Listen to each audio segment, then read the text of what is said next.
Graça e paz, meus irmãos. Cumprimento a igreja com a paz do Senhor.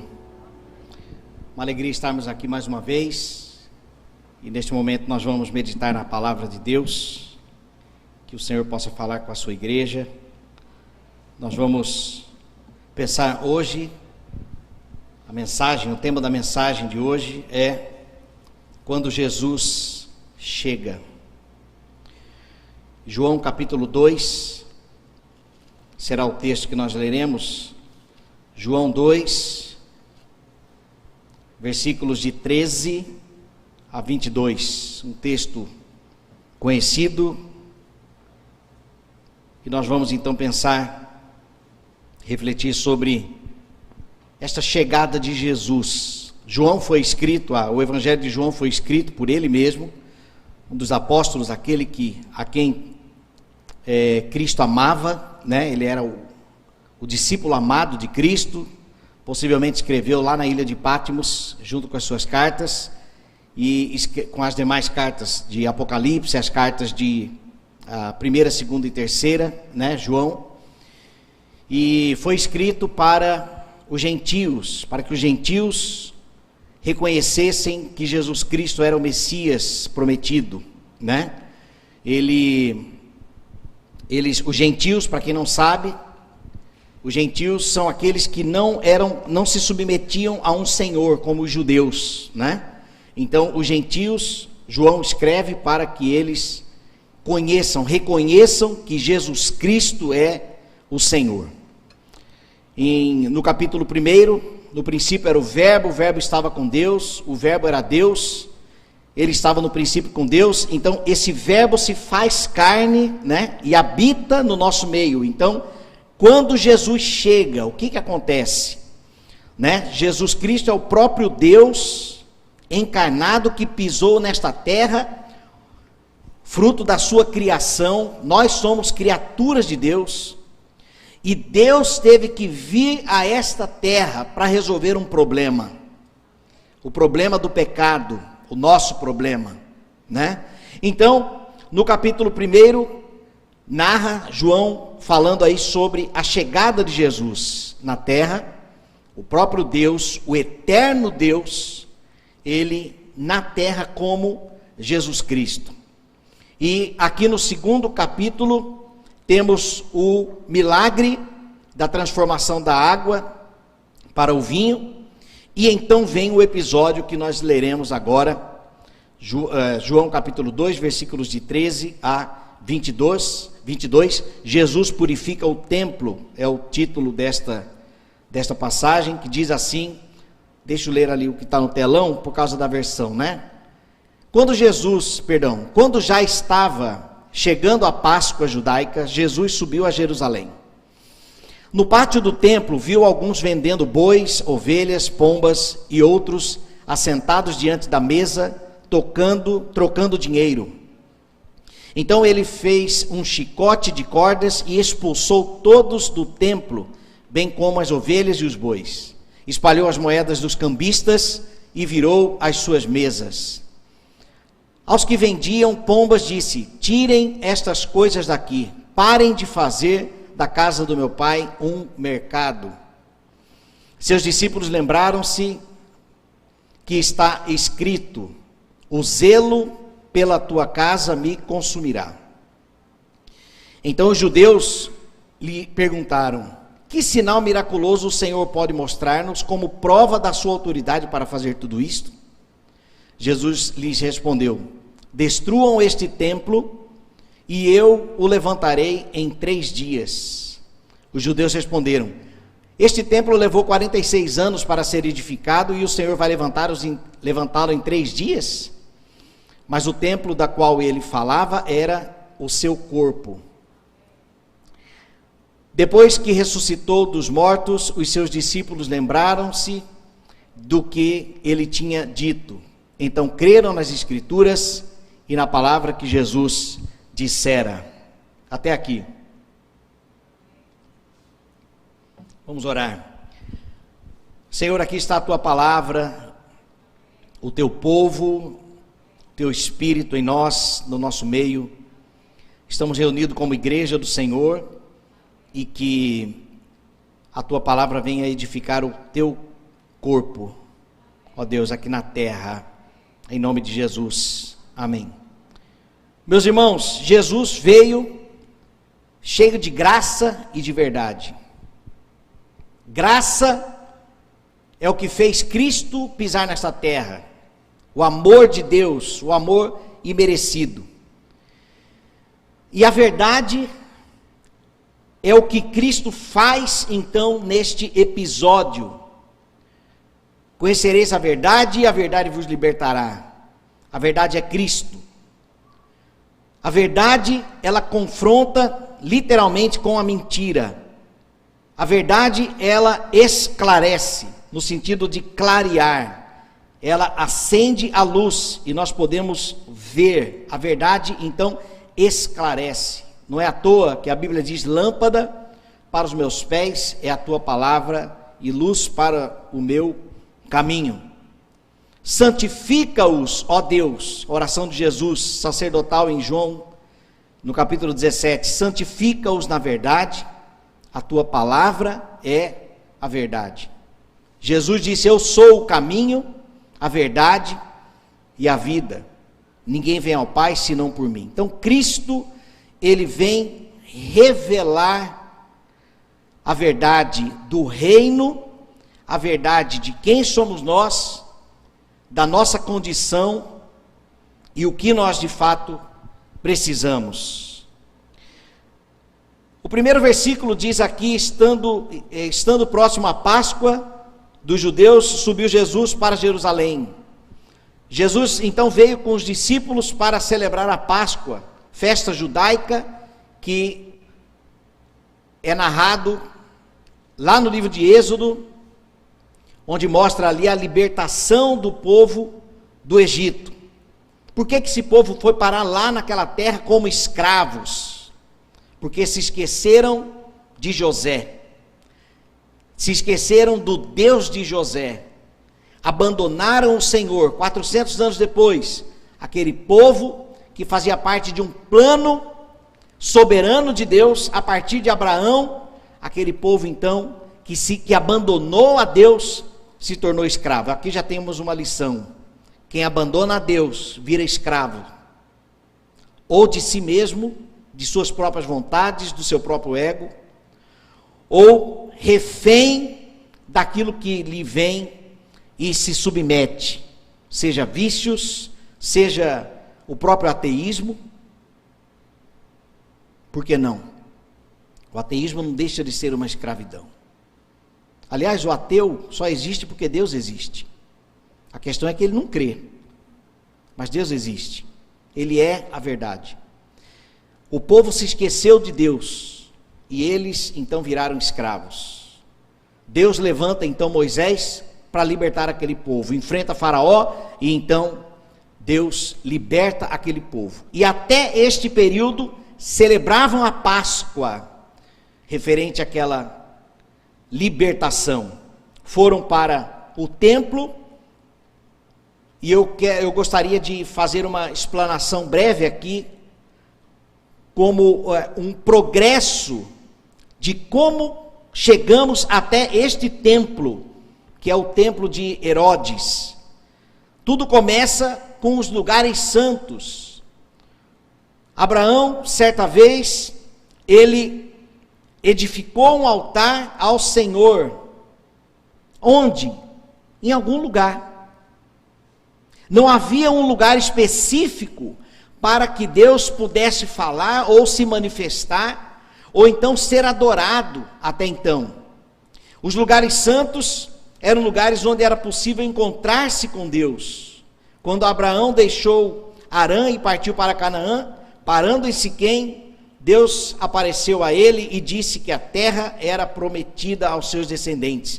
Então ali, Gênesis 12, versículo 7, Abraão constrói então um altar ao Senhor. Lugares santos. Depois vieram os santuários. O propósito era que o templo servisse para todo o povo judeu. Porém, havia os lugares legítimos como também ilegítimos. Haviam lugares que foram construídos como revelação de Deus, mas lugares também por meros caprichos de pessoas que queriam simplesmente construir um santuário.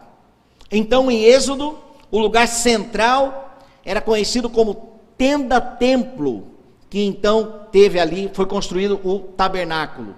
Apesar do seu tamanho, ele era construído em formas de tendas, justamente porque ainda era um tempo de deserto. Era um período onde aquilo era montado e desmontado, mas o tabernáculo representava Deus no meio do seu povo. Depois então veio o templo. Quando os judeus se instalaram no território de Canaã, o tabernáculo tomou uma forma mais permanente em Siló, por exemplo, Juízes 18, versículo 31, e foi quando Samuel foi morar, por exemplo, no templo com o sacerdote Eli. Ali já era um templo permanente. Depois o templo de Salomão seguia a mesma estrutura do tabernáculo, porém com materiais preciosos como metais, cedros, e era dividido em duas seções para abrigar a Arca da Aliança e outros objetos santos como a mesa, o candelabro, o castiçal, incenso. Depois do templo de Salomão, as sinagogas. Sinagoga significa lugares de reunião. Elas surgiram depois da destruição do templo de Salomão para que os judeus pudessem continuar aprendendo sobre a lei aos sábados.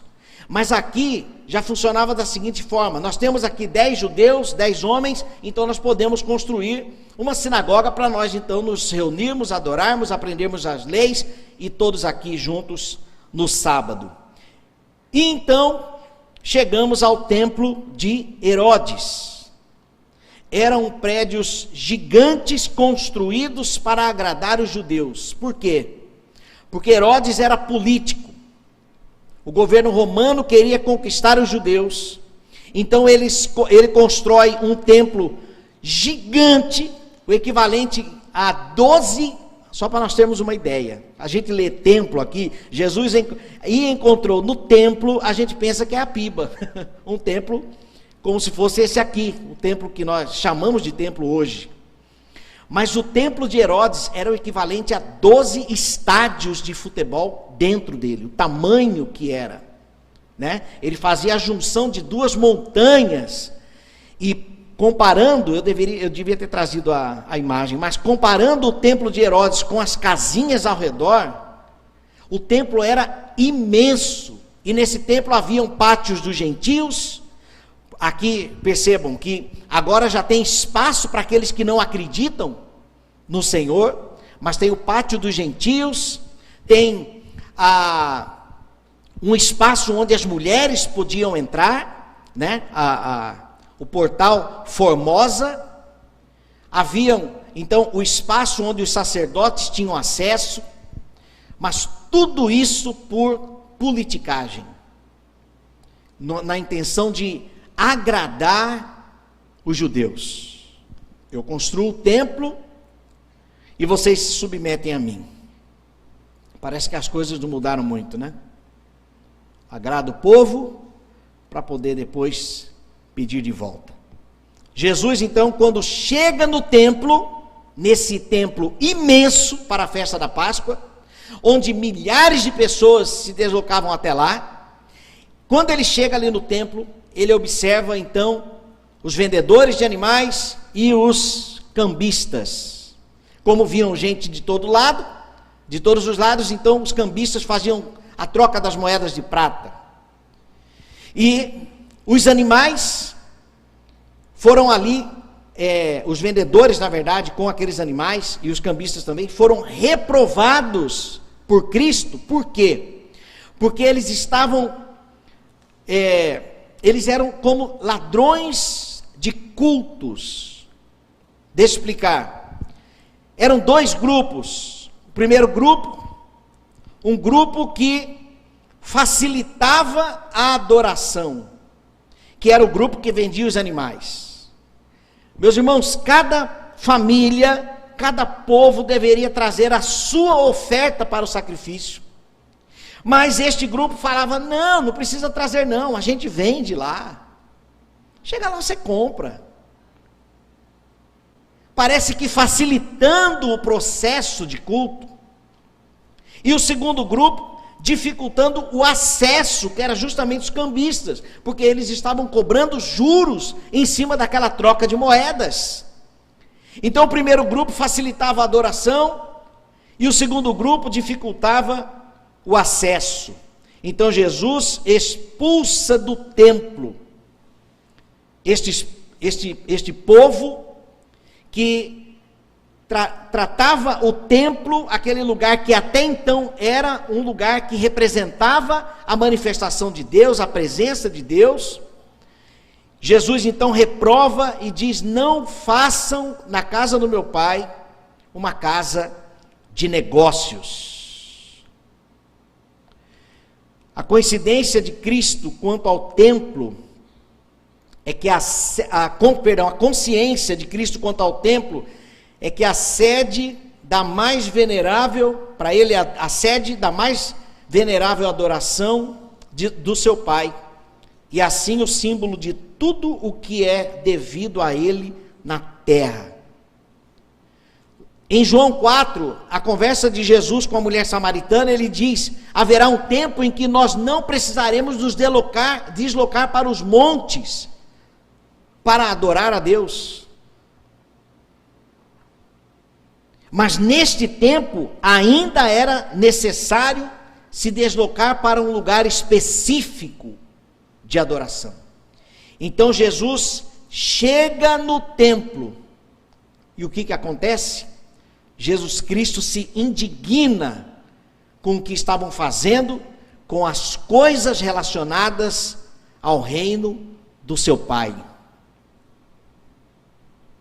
É como se você emprestasse, ou então seu pai emprestasse a casa dele para um grupo de amigos, fizesse uma viagem e na volta encontrasse a casa totalmente destruída, ou imunda, ou cheias de imoralidade, e então o filho chega, encontra aquilo e se indigna, e então expulsa todos que estão lá, por reverência, por zelo, porque se trata de uma instituição do céu na terra.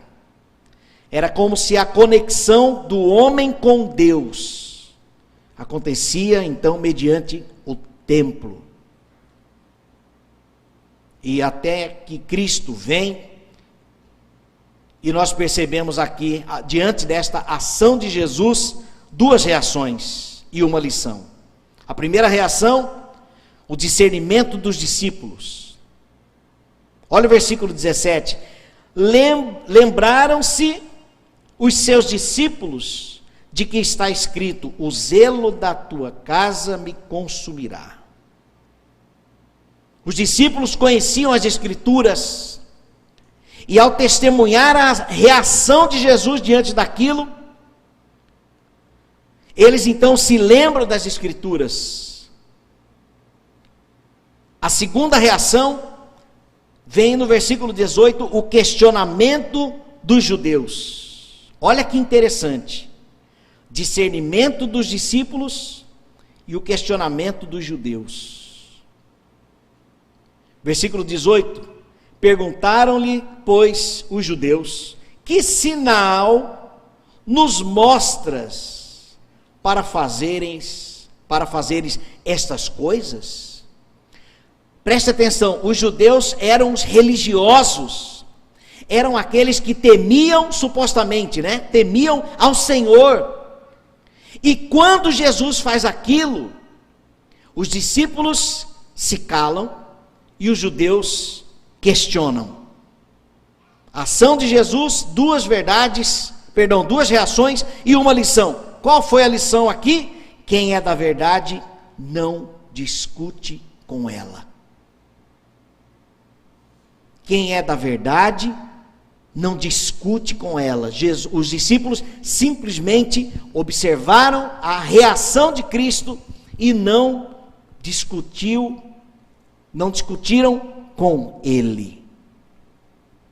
Enquanto os judeus que não estavam na verdade: quem é você para chegar com essa autoridade toda aqui, virar a mesa, expulsar os cambistas, soltar os animais. Quem é você? Que autoridade você tem para fazer isso?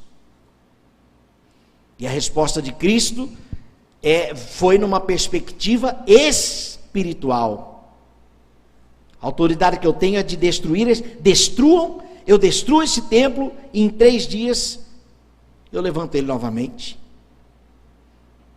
O entendimento dos judeus, os religiosos, entendimento terreno, uma visão terrena das coisas. A perspectiva espiritual, Jesus já estava falando sobre a ressurreição. Eu restituirei. Versículo 19, Jesus lhe respondeu: destruí este santuário e em 3 dias o reconstruirei. Ou seja, depois de 3 dias, ele iria ressuscitar. Aqui nós temos outras lições. Jesus, preste atenção, o templo, independente do seu período, se os lugares santos, se os tabernáculos, se as sinagogas, se os santuários, se o templo de Herodes, o templo representava a presença de Deus. Era o lugar onde Deus habitava, era o lugar onde Deus se manifestava. E com esta afirmação de Jesus, em 3 dias reconstruirei, ele está dizendo: eu sou o templo.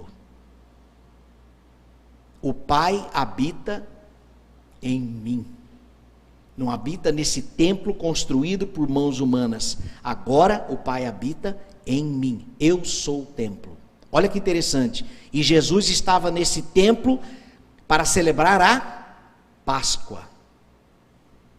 Então Jesus, na Páscoa, ele era o templo,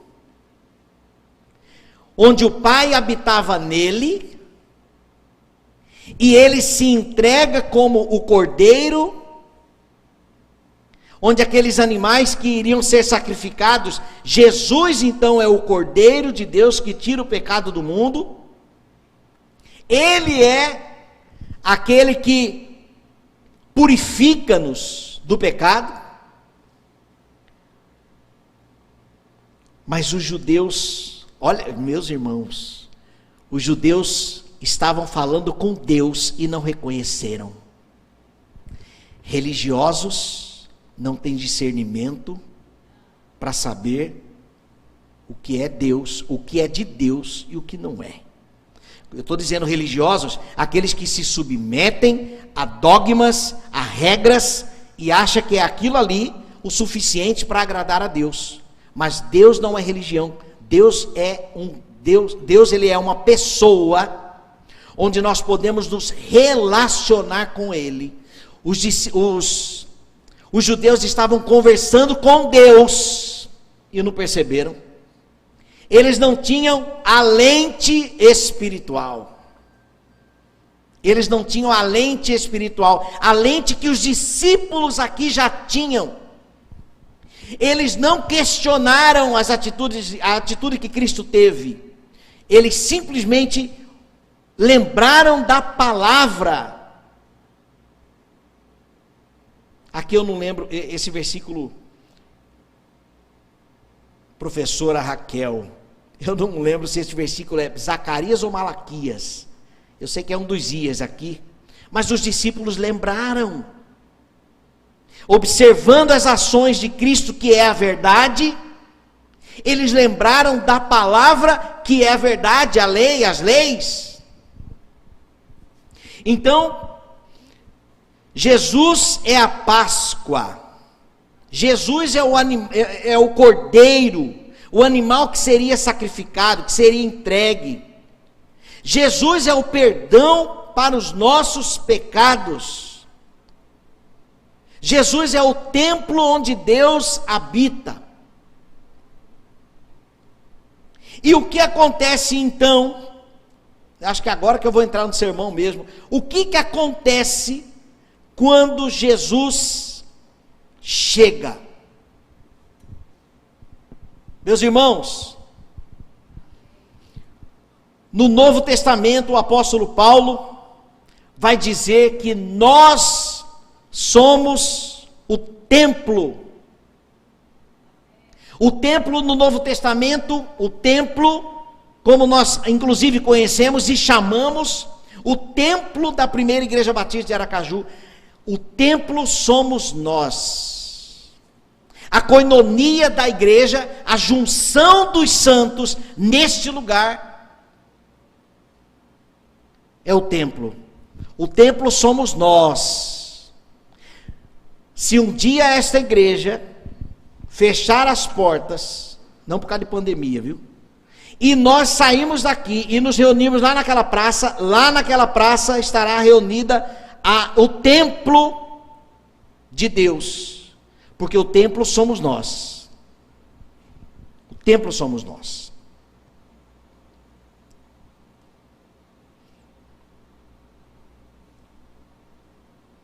Então a pergunta é: o que acontece quando Jesus chega? Meus irmãos, você é o templo, eu sou o templo. Quando Jesus chega, acontece a purificação.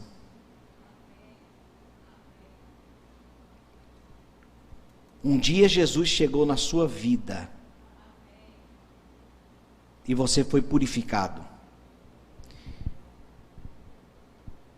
E se você hoje é o templo de Deus e há impurezas, o Espírito Santo de Deus te diz hoje que Jesus vai virar a mesa. O Espírito vai virar a mesa, porque Jesus, quando chega, ele purifica. Ele purifica. Então eu quero apresentar as 4 etapas que acontecem quando Jesus chega. Primeira etapa, revelação. Quando Jesus chega, ele revela a nossa condição de impureza. Sabe por que Jesus chegou e virou as mesas, soltou os animais, expulsou, sai daqui? Porque estava impuro. O templo estava impuro. E quando Jesus chega, ele corrige mediante a revelação. Revelação aqui no sentido de revelar. É um pano coberto, então quando Jesus chega, ele descobre, ele revela. Quando nós estamos, a nossa vida antes de Cristo é uma vida cega. A verdade é que nós não sabemos direito o que é pecado, o que não é, não sabemos direito o que pode e o que não pode, na perspectiva de Deus. E talvez você já tenha até testemunhado homens, por exemplo, tá? Só um exemplo, porque isso acontece com homens e mulheres, infelizmente, mas acontece. Homens que se gabam quando tem uma amante. O que é isso? Cegueira espiritual. Ao invés de ter vergonha, tem orgulho. O que é isso?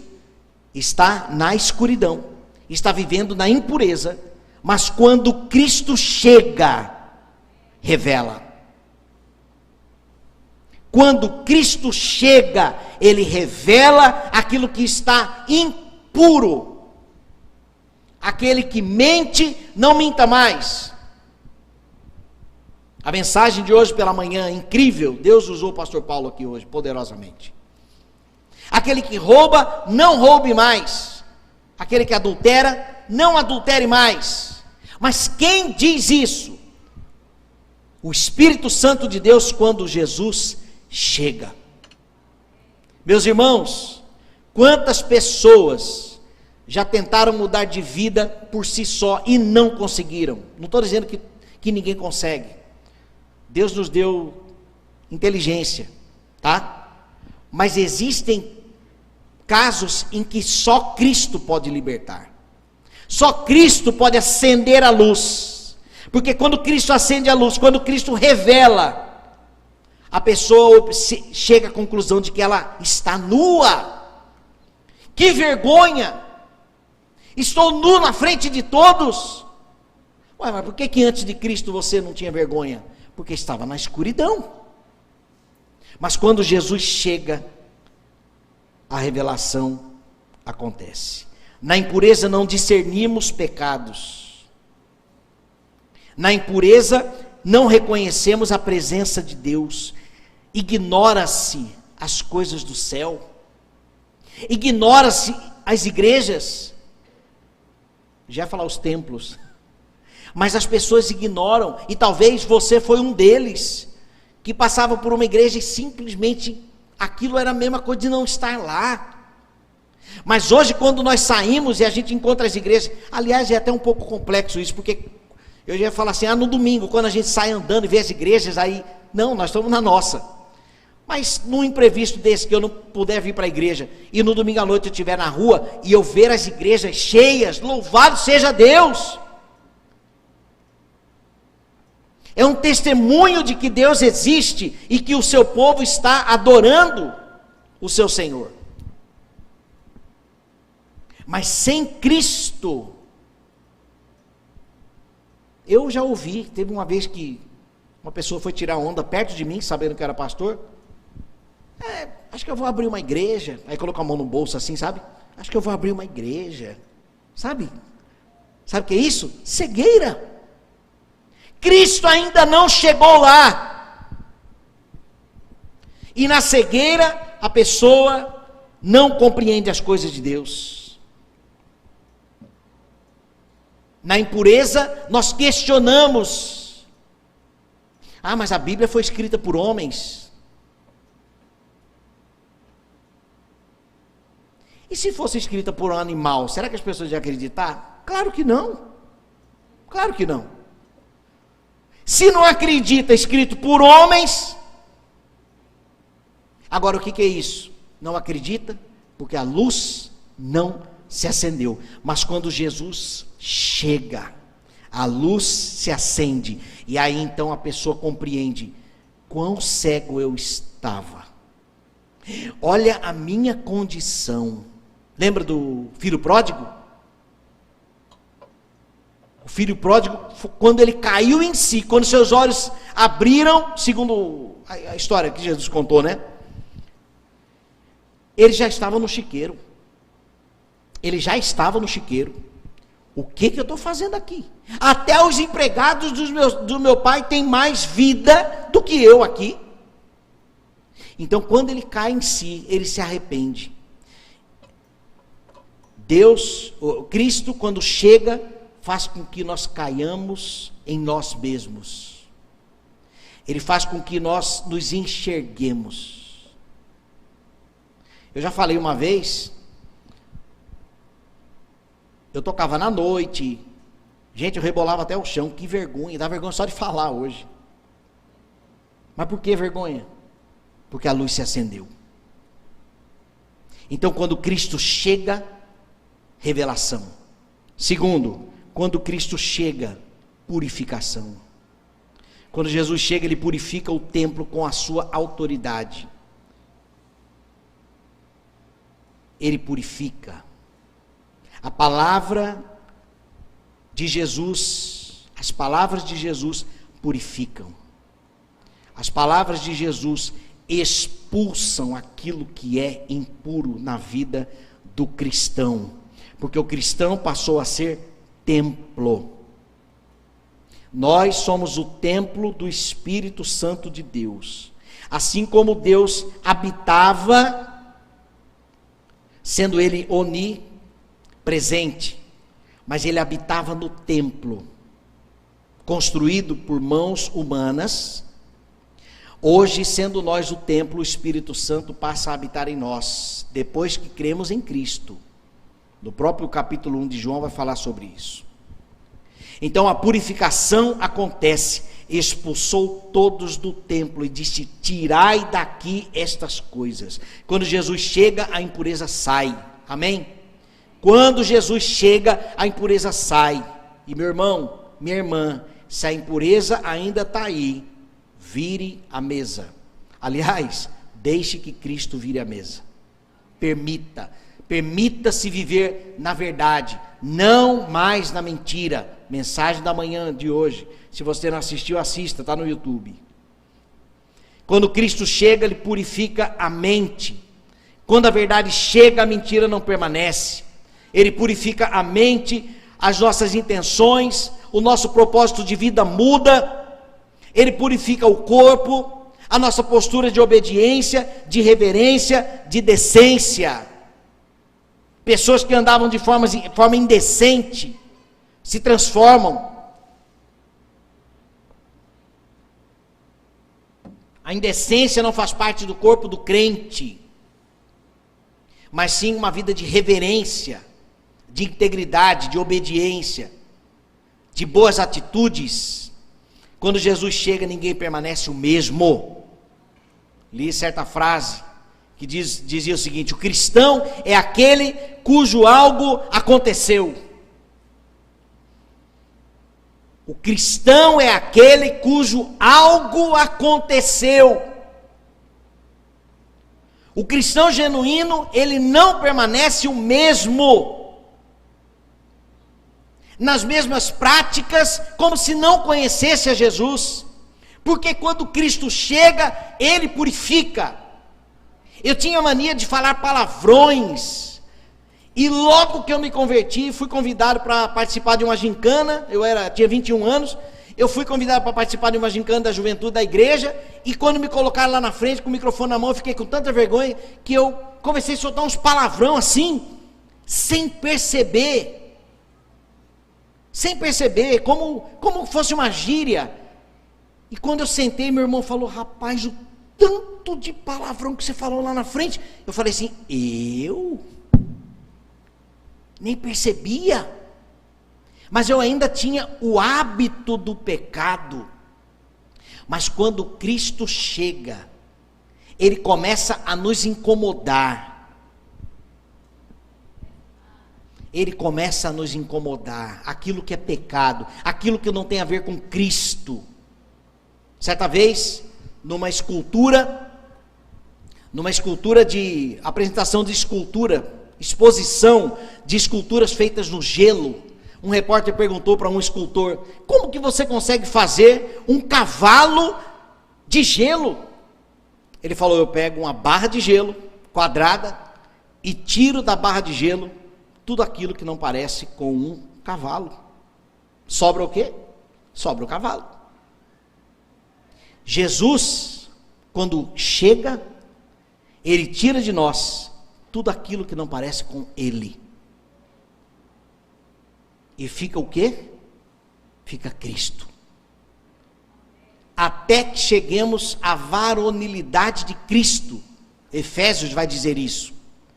Nós precisamos caminhar como igreja, juntos, até que cheguemos à maturidade, a perfeita varonilidade de Cristo. E isto acontece quando Cristo chega e revela os pecados, revela a impureza. Segundo, que purifica, quando Ele nos purifica. Terceiro, propósito. Quando Jesus chega, Ele traz de volta o propósito pelo qual o templo foi criado. Versículo 16: não façais da casa do meu Pai casa de negócios. Meus irmãos, quando entregamos a nossa vida a Cristo, nós não pertencemos mais a nós. O nosso corpo não é mais nosso. O nosso corpo pertence a Deus. O templo, o Espírito passa a habitar nele. Se o Espírito habita em você, esse corpo não te pertence mais. E então Cristo vai trazer de volta. Você conduzir a sua vida do seu jeito, eu vou fazer o que eu quero, o dono do meu nariz sou eu, os meus planos, é isso aqui que eu vou viver e acabou. Mas quando Jesus chega e nos revela e nos purifica, Ele traz de volta o nosso propósito de vida, que é tudo para a glória de Deus. Lá no princípio, Deus criou Adão e Eva para o louvor da sua glória, mas o pecado deturpou isso. Então a nossa vida deve ser para a glória de Deus. O que significa isso? Significa que quando as pessoas olharem para você, elas precisam entender que existe alguma coisa diferente em você aí, que comprova a existência de Deus. As suas atitudes, a sua postura, o seu amor, como nós lemos aqui, Coríntios 13, a sua empatia, a sua simpatia, as suas atitudes, as suas intenções, os seus olhares. As mulheres sabem quando um homem olha de forma cobiçosa. As mulheres sabem. Então nós temos que ter, até inclusive os olhos devem ser íntegros. E da mesma forma as mulheres. Os homens sabem quando há uma outra intenção. Então todo cuidado nós tomamos mediante Cristo, porque Ele nos traz de volta para o cumprimento deste propósito. A Deus toda a honra e toda a glória. E não mais nós vivemos do nosso jeito, para a nossa vanglória, para o nosso orgulho. Mas Ele traz de volta, Ele restaura. Não faça da casa do meu pai casa de negócios. Ou seja, não faça do seu corpo, não faça da sua vida o que você simplesmente deseja, independente de Deus. Mas nós temos que viver uma vida de obediência. Senhor, o que o Senhor quer que eu faça? Como que o Senhor deseja que eu viva? Está aqui a palavra de Deus nos orienta. Senhor, o que eu posso, o que eu não posso? Vê se há em mim algum caminho mau e guia-me pelo caminho eterno. A oração do salmista. Senhor, o que está errado em mim? Eu coloco na ponta do lápis aqui, no papel, e eu observo que aparentemente está tudo bem. Mas Senhor, passa um raio-x, faça um ultrassom na minha vida espiritual, e mostra-me o que é que está fora de ordem ainda. Que mesa que precisa ser virada? O que eu preciso abandonar que ainda é impuro diante dos teus olhos? Porque muitas coisas para nós pode não ser impuro, viu? Aos nossos olhos, ao nosso coração, mas a Bíblia diz que o nosso coração ele é enganoso. Então, Senhor, independente da minha opinião, independente do que eu acho, do que eu vejo, do que eu sinto, o que o Senhor tem para mim? O que queres que eu faça? Este deve ser o nível de submissão quando Jesus chega. E por fim, a permanência. Quando Jesus chega, Ele nunca mais vai embora.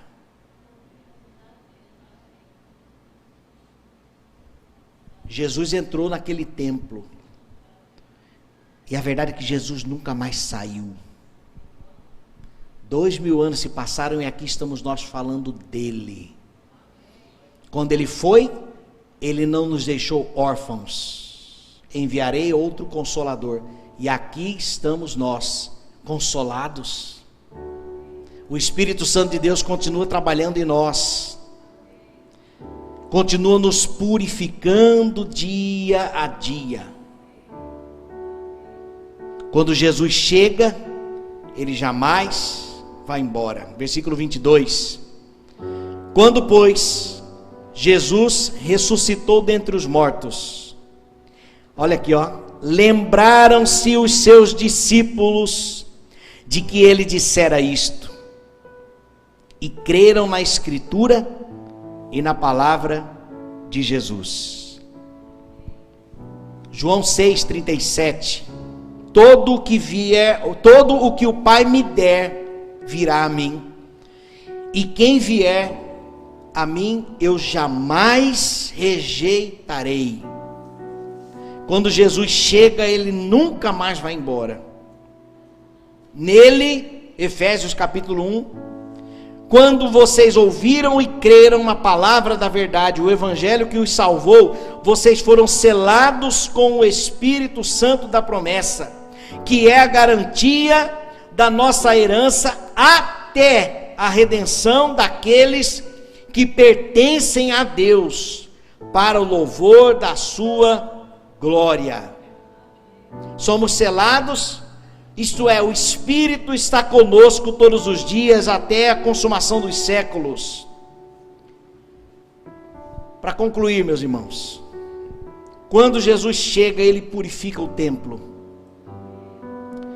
A revelação traz à tona aquilo que está fora do lugar. A purificação limpa tudo aquilo que está impuro em nós. O propósito, Jesus nos devolve o sentido da vida, glorificar a Deus, e a permanência, Ele jamais nos abandona. Quando Jesus vira a mesa, quando Jesus expulsa aquilo que é puro, aquilo que é impuro, Ele não está nos maltratando, não. Ele está nos amando. Ele está cuidando de nós. Talvez o Espírito tenha falado algo com você nesta noite sobre impureza. Aí é você e Deus. Você é o templo.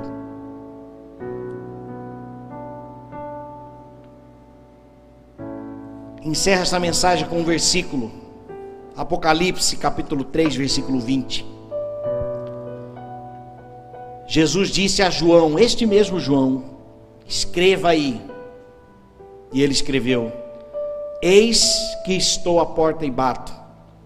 Se alguém ouvir a minha voz e abrir a porta, entrarei em sua casa, cearei com ele e ele comigo. Talvez hajam pessoas nesta noite que queiram abrir a porta para Jesus entrar. Jesus nunca mais vai embora, mas dentro da sua vida Ele vai purificar, Ele vai colocar as coisas em ordem. Por gentileza, feche seus olhos, abaixe a sua cabeça que nós vamos orar.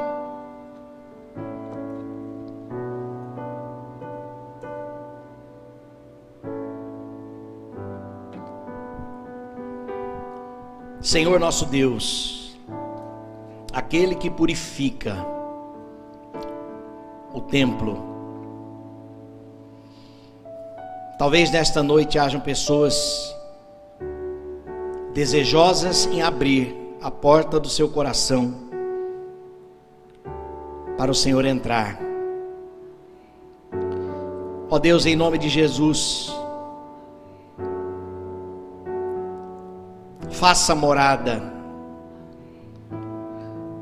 incomoda-nos, para que permaneçamos puros, para que aquilo que está fora do lugar, o Senhor possa colocar de volta. Em nome de Jesus, Senhor, nós autorizamos as tuas ações para nos purificar, não apenas para prestações de contas para as pessoas ao nosso redor, mas ao Senhor, para que o Senhor possa ver em nós um coração humilde, um coração adorador, e para o louvor da tua glória. Ainda com os olhos fechados, com a cabeça baixa, gostaria de dar a oportunidade para você, se você quer nesta noite abrir a porta do seu coração para Jesus entrar. E o que significa isso, pastor? Abrir o coração para Cristo entrar significa dizer: Deus, eu autorizo o Senhor trabalhar em minha vida conforme o teu querer, conforme a tua vontade. Então, se nesta noite você quer entregar sua vida a Cristo e dizer: Senhor, entre no meu coração, você pode levantar uma de suas mãos e abaixar em seguida, que eu quero orar por você. Alguém nesta noite? Deus te abençoe, Deus te abençoe. Mais alguém? Eu quero entregar a minha vida a Cristo. Eu quero que Jesus faça no meu coração morada, que Ele trabalhe no meu coração. Mais alguém? Basta levantar uma de suas mãos, desde que seja com sinceridade. Eu quero entregar minha vida a Cristo.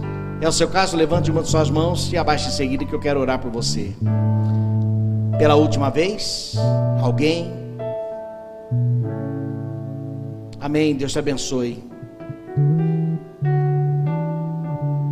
3 criancinhas.